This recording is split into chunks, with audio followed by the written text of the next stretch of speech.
సంవత్సరాల తరబడి government job కోసం వేచి చూస్తున్నారా? కేవలం 8 నెలల్లో మీ కల నెరవేర్చుకోండి. వెంటనే కింది నంబర్స్‌కి కాల్ చేయండి.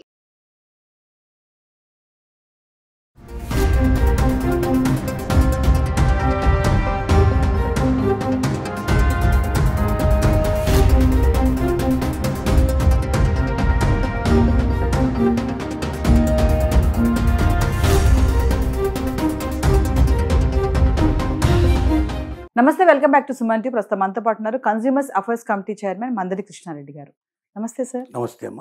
సార్, మరి పాకిస్తాన్ ఉగ్రవాదం మరి ఇంతటితో అంతం అయిపోతుందని అనుకోవచ్చు అంటారా? మళ్ళీ ఏమన్నా రేకెత్తించే ప్రయత్నాలు జరుగుతాయా? ప్రజెంట్ సిచ్యువేషన్ ఏంటి వార్కి సంబంధించి?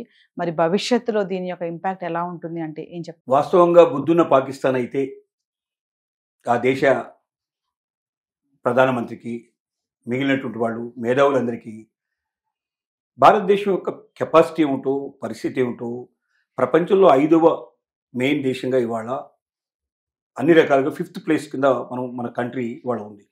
వీలైనంత తొందరగా మనం 2nd ప్లేస్కో, 1st ప్లేస్కో వెళ్ళాలనే ప్రయత్నం కూడా మనం చేస్తున్నాం.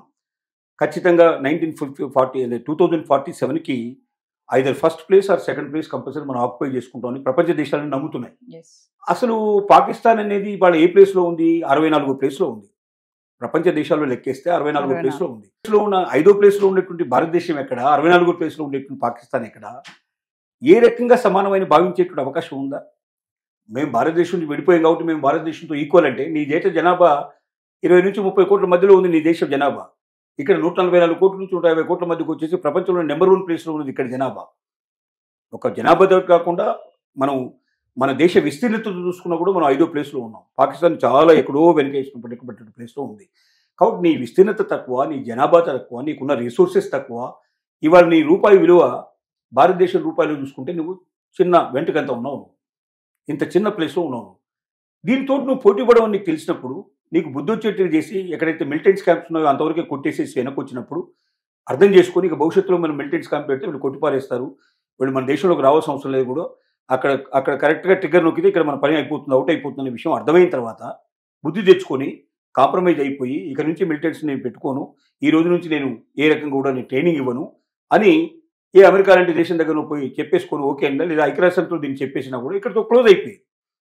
అట్లా ఉంటుంది అనే మనం భావించాం, అలా ఉండాలని మనం కోరుకున్నాం. యుద్ధం చేయడం మన యొక్క ఆలోచన కాదు. యుద్ధం చేస్తే డెఫినెట్గా 2 దేశాలకు నష్టం అవుతుంది. వాడికి 100 రూపాయలు నష్టం అవుతుంది, మనకు 10 రూపాయలు నష్టం రావచ్చు. మనకు 10% రావచ్చు, వాళ్ళకి 100, కానీ 10% అయినా లాసే కదా. కాబట్టి నష్టాన్ని తెచ్చుకోవాలని ఎవరు అనుకోరు. ఈ పరిస్థితుల్లో పాకిస్తాన్ నిన్న రాత్రి చేసినటువంటి సింధూర్ ఆపరేషన్ 2లో వాళ్లకు బుద్ధి రాలేదు అని వాళ్ళు నిరూపించుకున్నారు. నిన్న రాత్రి దాదాపుగా 11 గంటల మధ్యలో సుమారుగా 15 ప్లేసెస్ను వాళ్ళు రికగ్నైజ్ చేసి డ్రోన్ల ద్వారా, మిసైల్స్ ద్వారా, రాకెట్ల ద్వారా వాళ్ళు లాంచి మనకి కొట్టడానికి ప్రయత్నం చేశారు. కానీ మన వాళ్ళు తిప్పి కొట్టారు. ఏ ఒక్కటి సఫలీకృతం కాదు. ఒక్క ప్రాణ నష్టం, ఒకే ఒక లేడీ చనిపోయింది, ఒక 5-6 గాయాలయ్యాయి.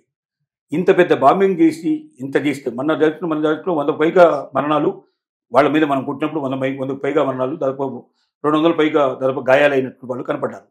ఒక్క వర్షం మాత్రమే చనిపోయారు, ఒక లేడీ మాత్రం చనిపోయడం జరిగింది. అది వాళ్ళు కొట్టిన దానివల్ల కూడా కాదు, అక్కడ ఏదో గోడగూలో ఇంకో రకంలో చనిపోవడం జరిగింది.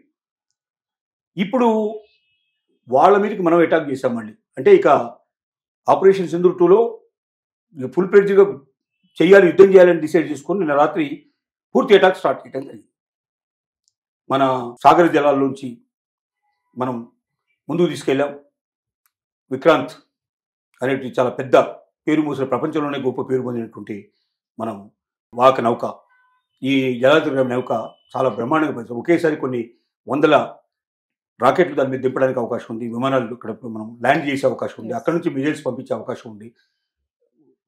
నీటి లోపల నుంచి కూడా మనం ఆపరేషన్ చేయడానికి అవకాశాలు ఉన్నాయి. ఇలాంటి గొప్ప అవకాశాలు ఉన్నటువంటి నౌక నేను దింపి వాళ్ళకి సంబంధించిన కరాచీ తీరంలో, ఓడరేవు తీరంలో ఉన్నటువంటి 12 పెద్ద భారీ నౌకల్ని కొట్టిపారేయడం జరిగింది. తర్వాత వాళ్ళ ప్రధానమంత్రి భయపడి ప్రధానమంత్రి పక్కనే పక్క బిల్డింగ్ కూలగొట్టగలిగారు మన వాళ్ళు. అంటే ఇంకా కొద్దిగా గురి వస్తే ఖచ్చితంగా ప్రైమ్ మినిస్టర్ ఎగిరిపోయేవాడు రాత్రి. వెంటనే పారిపోయి ఎక్కడికి వెళ్ళాడో కూడా ఆనవాళ్ళు కూడా చెల్లకుండా వెళ్ళి లోపల ఎక్కడ దాచుకున్నాడు. నేను రాత్రి వాళ్ళ మిలిటరీ కమాండర్, ఆర్మీ చీఫ్ అప్పటికప్పుడు వాడిని రిజైన్ చేయించి వాడిని అరెస్ట్ చేసి లోపల పడేసి వాడి బదులుగా ఇంకోటి కొత్తగా అప్పటికప్పుడు తీసుకొచ్చారు. ఇవన్నీ భయాలతో కూడుకున్న పని. ఒకటి ఇంకొక దేశాన్ని జయించగలిగే పరిస్థితిలో ఉన్నవాడు ఎవడైనా ఇలాంటి వెధవ పనులు చేసుకుంటాడా, ఇలాంటి పరిస్థితులు చేస్తాడా?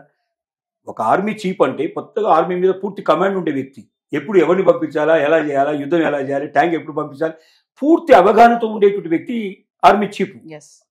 అలాంటి ఆర్మీ చీఫ్ నువ్వు ఒక నిమిషం లోపల జైలుకు పంపించేసి ఇంకొకటి తీసుకొచ్చి అక్కడ నిలబెడితే టక్కున వీడు అవగాహన చేసుకునేది ఎప్పుడు, వీడు యుద్ధం చేసేది ఎప్పుడు, మనల్ని పడగొట్టేది ఎప్పుడు? ఇంత మాత్రం బుద్ధి ఆలోచన లేనటువంటి పరిస్థితిలో ఉండేవానికి అదొక ఆర్మీ, దానికి ఒక ఆర్మీ చీఫ్, అదొక దేశం అని మనం చెప్పడానికి కూడా సిగ్గుపడాల్సిన పరిస్థితి. నిన్న రాత్రి మన మీద వేసిన ఏ ఒక్కటి మనం పని చేయలేదు, ఏ ఒక్క చిన్న నష్టం జరగలేదు, ఎక్కడ ప్రాణ నష్టం జరగలేదు, పోనీ ఆస్తి నష్టం జరగలేదు, ఏమీ జరగలేదు. ఇంత పెద్ద దాడిని కూడా అవలీలుగా తిప్పికొట్టారు మన వాళ్ళు. ప్లస్ వాళ్ళ మీద దాడి చేసిన దాంట్లో భయకంపితులు చేశారు. చాలా చోట్ల వాళ్ళ యొక్క లాంచింగ్ ప్యాడ్స్ని ఎక్కడైతే యుద్ధం చేయడానికి వీలుగా వాళ్ళు తయారు చేసుకుని చాలా పెద్ద ప్రదేశాన్ని దాని మీద చాలా చేస్తారు. అట్లాంటి లాంచింగ్ ప్యాడ్స్ని కూడా ఎక్కడికక్కడ కొట్టి పారేస్తారు. చాలా నష్టం సంభవించేటట్టు చేశారు నైట్. కాబట్టి ఇక ఆగేటట్లుగా లేదు. ఇప్పుడు భారతదేశం డిసైడ్ చేసుకున్న విధానం ఏంటంటే ఇక ఆపేది లేదు, యుద్ధం కావాల్సిందే. మన పాక్ ఆక్రమిత కాశ్మీర్ మనకు రావాల్సిందే, బెలూచిస్తాన్ విడిపోవాల్సిందే, పంజాబ్ విడిపోవాల్సిందే. పాకిస్తాన్ నామరూపాలు లేకుండా చెయ్యాలి. ఇక పాకిస్తాన్ అనే పేరు ప్రపంచ పటంలో కనబడనేయకూడదు అనేది ఒక నిర్ణయానికి వచ్చారు. అన్లెస్ ఏదైనా పెద్ద దేశాలు, అమెరికా లాంటి దేశాలు మధ్యవర్తిస్తూ వస్తాం, వద్దు ఇక్కడితో ఆపేయండి, భవిష్యత్తులో ఇంకా ఒక్క కూడా మిలిటరీ క్యాంపు జరగదు, మీ మీదకి ఇంకెవరు రారు, మేము హామీ ఇస్తామని చెప్పి ఐక్యరాజ్య సమితి పెద్ద దేశాలు, అమెరికా, రష్యా లాంటి దేశాలు పూనుకొని ఒకవేళ నిలబడితే తప్ప యుద్ధం ఆపే సమస్య లేదు. డెఫినెట్గా యుద్ధం కొనసాగుతుంది.